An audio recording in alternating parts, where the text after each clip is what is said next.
Hi guys, so today I am back with, I finally figured out what I'm going to call this segment, which will be Webtoon Artist Rambles. So today we're going to ramble about how big should a Webtoon panel be.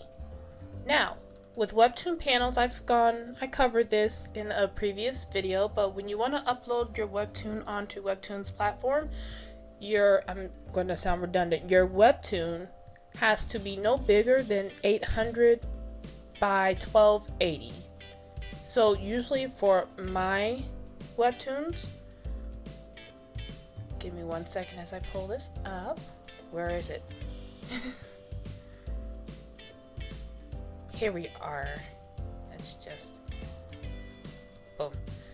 So usually I do my panels in batches. So my pages in batches, and I usually do my panels like 1 to 2, sometimes 3, but I've gone down to like 2 panels per page.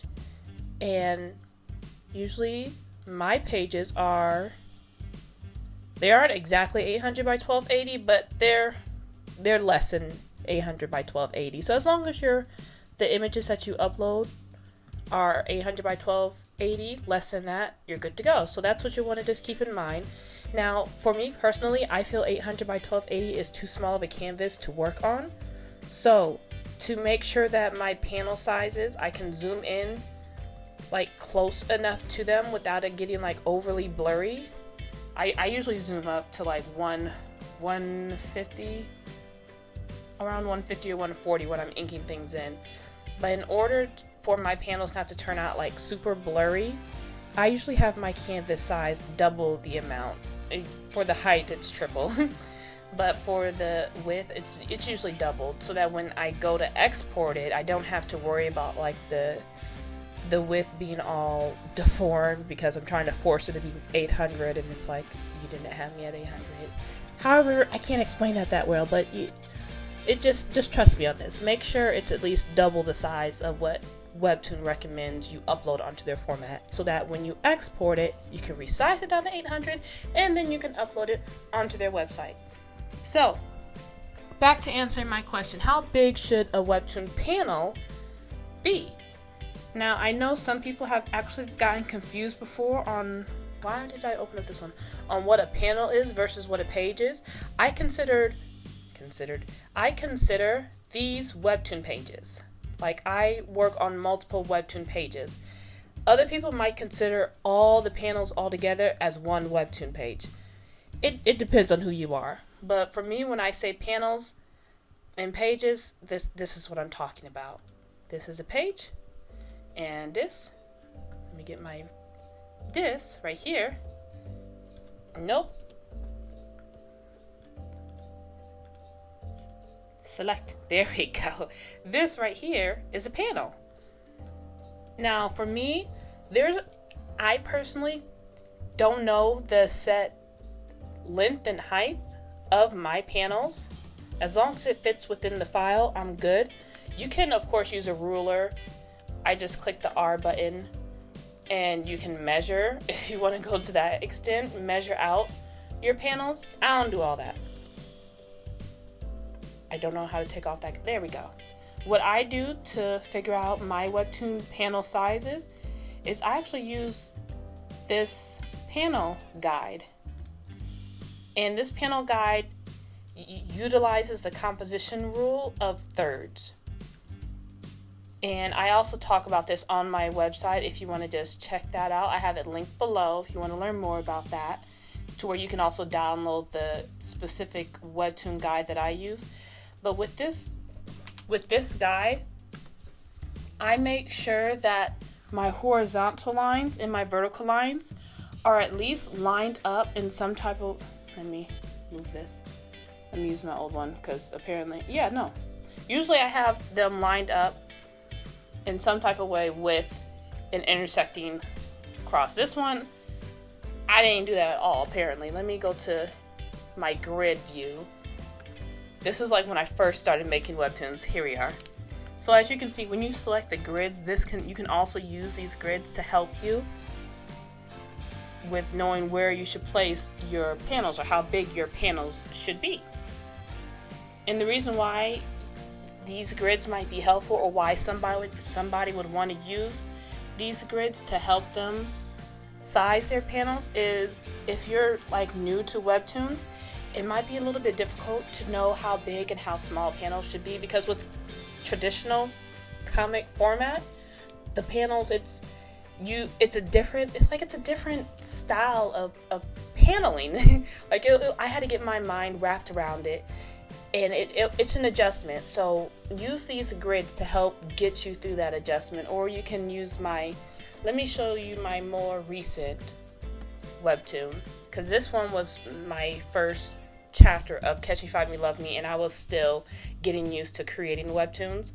And this is my more current updated webtoon, and now I just use the guides. As you can see, I have it more evenly lined up with my intersecting lines, just to make it a lot easier when I'm drawing.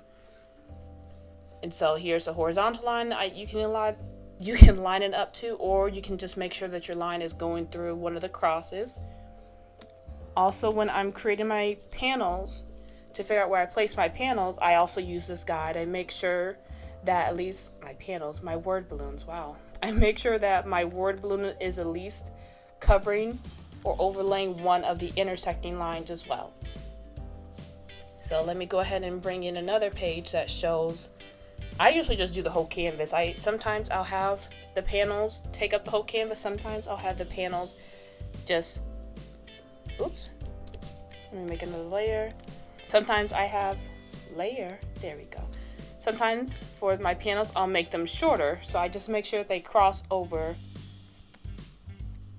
the X's. And that's just what I personally do, because I don't have that natural artist eye of balance, and composition tools like the rule of third or grids help so much. I'm still learning about this kind of stuff, so don't quote me on it, because I still don't know what I'm talking about. This is just something that I've learned from trial and error, and I'm not a professional. I'm winging it. I just want to draw comics, and this is how I learned how to size my panels. I use this guide, and I use grids as well. So I definitely recommend you guys, if you guys don't want to use the guide, you guys can just click and hit the view grid option. There's also a feature where you can select where you can snap to the grids. I don't really use that too much. I think it's this one. I don't really use that too much. You can also use the ruler layer if you want to even be more precise. Here's a snap to ruler function as well, and then you can select the ruler in the view option or deselect it.